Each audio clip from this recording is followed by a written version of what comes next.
Yan na mapagpalang araw mga idol Luzon, Visayas at Mindanao. At sa ating mga kababayang OFW, kumusta po kayo? Sa ating pong mga kabisnes at mga kapapi, sa panig ng mundo, mapagpalang araw sa ating lahat. Ako po muli si Taong Gala mga idol sa araw na ito, isang panibagong sabihin natin, hindi ito reaksyon kundi paglilinaw. Ito po ay parte sa mga ilang komento na nakikita natin sa comment section na ibinabato kay ka-business at maging sa ating mga kapwa reactors. At nakikita ko rin ang yung ipinapakitang respeto ng ating mga followers sa atin. Maraming salamat po. Pero kaparte po ng respetong yon ay akin din pong bibigyan daan ang ilang mga isyo ng paglilinaw. Sana po maunawaan natin ang ating punto. Sana po ay tapusin mo hanggang sa dulo nang sa ganon ay hindi tayo maging lihes sa anuman pong pinag-uusapan. Bago po ang lahat mga idol, kung bago ka lang sa aking tahanan, sana po, pakipindot naman ng subscribe button para kay Ka-Business Official, Ka-Business Family, and of course, Papa Dins. At syempre, isama na po ninyo ang inyong abang lingkod, Taong Gala. Okay. So, bueno po mga idol, ito na po. Nagtaka lang po ako kasi ang dami pong dumadaan sa comment section. Mayroon pong mga comment na sinasabing nawala na daw ng followers si Ka-Business, ng 1,000 followers ang nawala. Maraming nagsasabi na pinapayagan ni Ka-Business ang mga reactors na magmura. Pinapayagan ni Ka-Business ang mga ganitong mga bagay. Well, ngayon pa lang sasabihin ko sa inyo, hindi po tinotolerate ni Ka-Business ang mga bagay na yan. Una po sa lahat, kung akin pong talagang binalikan, kailan nga ba nangyaring may nagmurang reactors? Kasi po ang problema nito, ang sakit ng isa, ginawa na ng lahat. Which is unfair naman sa ibang mga kapwa reactors natin. Sa aking pagtatanong at pagsasaliksik, mayroon, tama kayo, mayroon isang reactors na nagmura noon. Marahil hindi niya napigilan ang kanyang damdamin. Kaya nagmura siya. Ito po ay pasintabi lang, papangalanan natin. Ito po si PLC noon. Si PLC, reaction video niya kay Renjay. Una po sa lahat, naunawaan ko ang kanyang damdamin pero hindi ko ito-tolerate yung kanyang sinabing pagmumura. Ganon din po si Ka-Business. Nung marinig po ni Ka-Business at nakita ang vlog na yan, talagang sinabihan si PLC na mali yan. At ang video na yan, mga idol, dinilit po ni PLC. Tinanggal po yan. Okay? Inadmit ni PLC ang kanyang kamalian dahil sa hindi niya mapigilang bugso ng damdamin. Ngayon, mayroon na namang pagmumura. Balikan natin ang pagmumura na sinabi sa mga kagwang naman. Kung atin pong babalikan yung pagmumura ng mga kagwang, mga idol, it is a private message sa taong kanilang pinaka-importante na itinuturing na pangalawang magulang. In private message. Nagawa nila yon dahil sa bugso ng kanilang damdamin. Pero again, hindi natin sinasabing tama ang kanilang ginawa. Bakit? Oo, nandyan yung galit nila. Pero again, yun pong pagmumura ay hindi po magandang ihemplo. At dahil dyan mga idol, baka lang kasi nakakalimutan natin, talagang kinausap sila ni Ka-Business. At dahil dyan, gumawa sila ng public apology. Balikan lang po natin yung mga kasaysayan kasi nandito po yung pagmumura. Dito naman sa mga reactors, wala po akong nakitang mga reactors na nagmura sa sino mang vlogger. Maaring nagsabi sila ng kanilang damdamin dahil may galit sila at may mga puntong nais silang iliwanagin, pero wala po yatang reactors na nagmura. Una, hindi po pinapayagan ng Ka-Business ang bagay na yon. At kung mayroon man sa mga reactors, kahit ako mga idol, re-reactionan ko sila kung mayroon akong narinig. Pero wala. Bakit natin sinasabi ito? Kasi po, hindi kasi maputol-putol ang issue. Hindi kasi napuputol dahil nandyan sa comment section. Una, dahilan daw sa pagbabaklasan ng mga tao. Dahilan daw sa pagbabaklasan kung bakit nawalan ng 1,000 followers si Ka-Business. Dahil sa pagmumura. Bakit laging ini-imply natin ang bagay na yan patungo kay Ka-Business? Ganong batid naman natin na ginawa din ng aksyon ni Ka-Business para itama ang mali. Again, gumawa po ang kagwang ng public apology sa bagay na yan. Baka lang po kasi itong mga nagko-comment ay hindi nila nakita. Para po sa akin mga idol,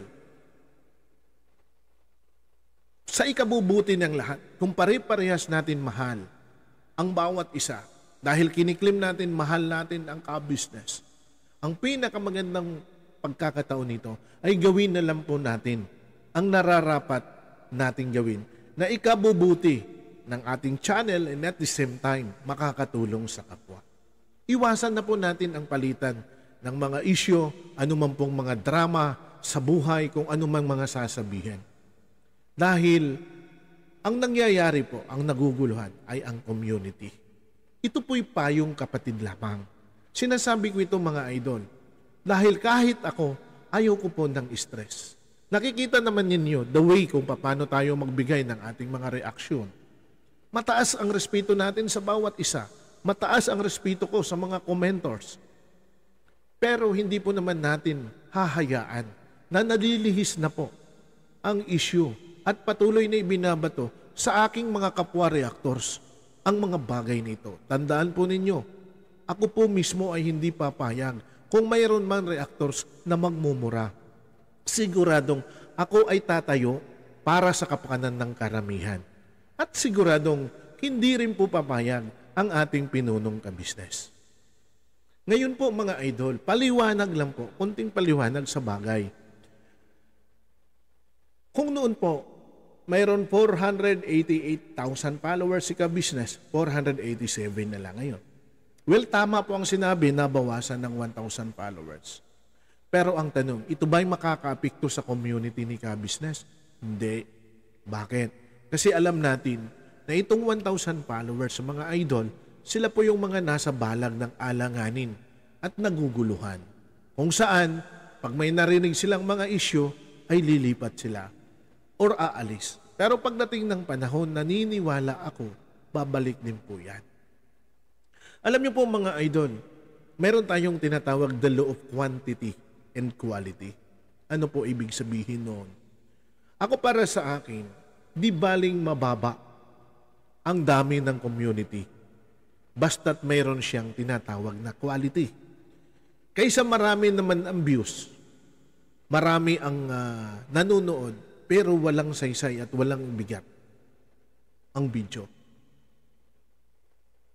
Alam niyo po, sa Ka-Business, kahit sabihin natin na walan niya ng 1,000, di po naman naaapektuhan kahit papano ang kanilang revenue. Kahit nagkaroon sila ng less visibility, alam niyo kung bakit? It is because ang Ka-Business po ay mayroong solid community na kung saan, kung titingnan natin the law of quantity and quality, mayroon po siyang quality viewers na kahit maiksi lamang ang views ng isang video nila, hindi sila umaabot ng malaking views, the same pa rin ang number ng revenue. Why? Mula sa umpisa hanggang sa dulo tinatapos na hindi ini-skip ang ads. Saan ka? Sa 1,000,000 views na hanggang sa unahan lamang or pagdating sa dulo ay ini-skip ang ads. Kaysa 100,000 views na kung saan tinapos at hindi in-skip ang ads, mabigat pa rin yung 100,000. That is the law of quantity and quality. Tingnan po naman natin, tuloy-tuloy ang programa ng Ka-Business sa kabila ng lahat ng ganon. Pero, ito po'y paliwanag ko lang. Kasi po ikinukunikta ang lahat ng mga bagay na dahil daw sa pagmumura, nawalan ng 1,000 viewers si Ka-Business. Dahil daw sa pagmumura, nawalan na ng gana ang mga followers, inaalisan na po sila Ka-Business. Hindi po siya nakapigil sa impact po ng numero kay Ka-Business sapagkat mayroon po siyang solid community, solid na mga tao. Para po sa akin siguro, tapusin na natin ang ganitong bangyan. Ang mga reactors ngayon ni Ka-Business ay nasa proseso ng mga good vibes na po. Ang mga reactors ni Ka-Business ay gumagawa na po kami ng mga reaksyon na makakapagbigay ng saya at saysay sa larangan ng Ka-Business. Pero ano't gagawin kung hindi naman tinitigilan sa comment section? Kaya po napagawa po ako ng video ito. Pasintabi po sa lahat. Ito po'y paalala lamang. Ito po'y paglilinaw lamang na kailanman sa Ka-Business family, sa Ka-Business community, hindi pinapayagan ni Ka-Business ang mga bagay na yuyurak sa dangal ng isang tao. Nakita naman natin kung paano siya magsalita. Kahit nga po, naghihimutok na ang kanyang damdamin, si Ka-Business ay nanatiling mahinahon at kalmado upang maipahayag niya ang kanyang saloobin ng tama at walang naapakang tao. Pero sa kabila ng lahat, hindi pa rin natatanggap ng iba. Well, wala na po tayong magagawa kung hindi man po matatanggap yan ng iba. Bakit? Dahil yan na po ang nasa linyada ng basher. Pero naniniwala ko na itong mga nangyayaring ito ay pansamantala lamang.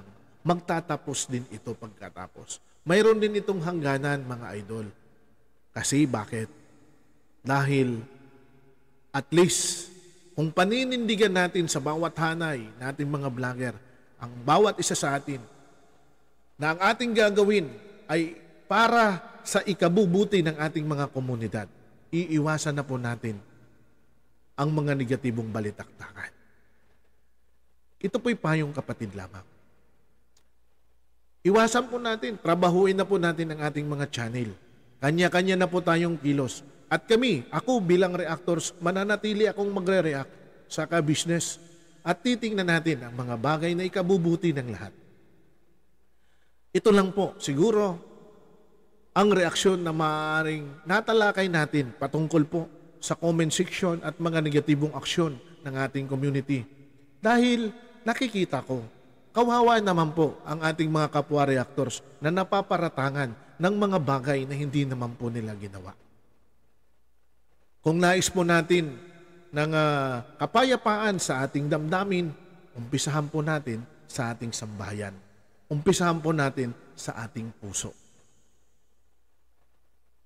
Tandaan ho ninyo mga idol, walang nagmumura sa Ka-Business. Ako po si Taong Gala mga idol, sana po ay huwag po kayong magagalit sa ating reaction video na ito. Ito po'y paparte lamang ng paglilinaw.